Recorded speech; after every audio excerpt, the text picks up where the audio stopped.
देश भर में हो रहे लोकसभा चुनाव में तीसरे चरण का चुनाव प्रचार का शोर आज थम गया।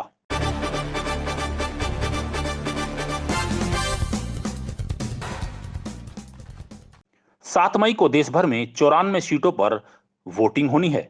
अमित शाह, शिवराज सिंह चौहान, दिग्विजय सिंह, डिंपल यादव समेत कई दिग्गज राजनेता हैं मैदान में।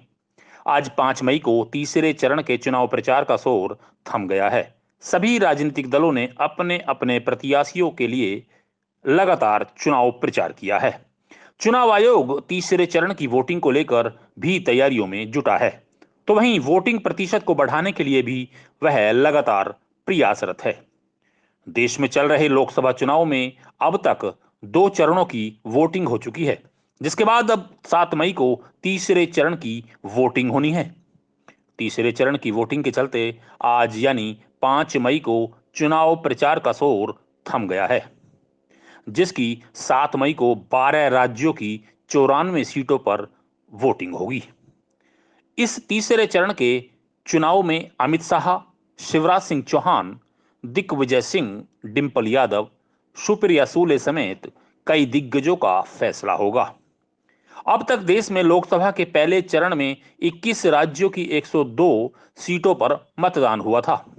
फिर 26 अप्रैल को दूसरे चरण में 88 सीटों पर वोट डाले गए, जिसके बाद अब 7 मई को तीसरे चरण का मतदान होगा।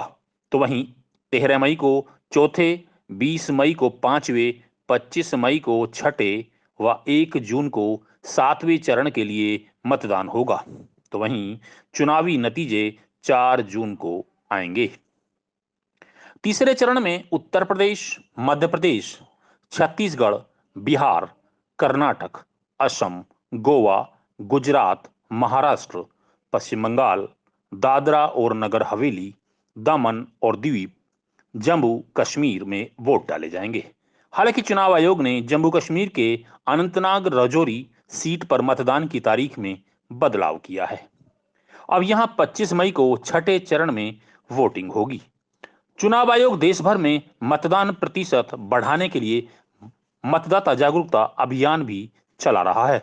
ब्यूरो रिपोर्ट, अभय केसरी। तुष्टीकरण के लिए, वोट बैंक के लिए, साथियों, तुष्टीकरण की राजनीति अब सपा कांग्रेस के शाहजादों के लिए अस्तित्व। तेलंगाना में हमने आपको गारंटीज दी थी, उनको हमने पूरा करके दिखाया। తెలంగాణ ప్రజలకు మేము గ్యారెంటీలు ఇచ్చాము, అవి పూర్తి చేసి చూయించాము।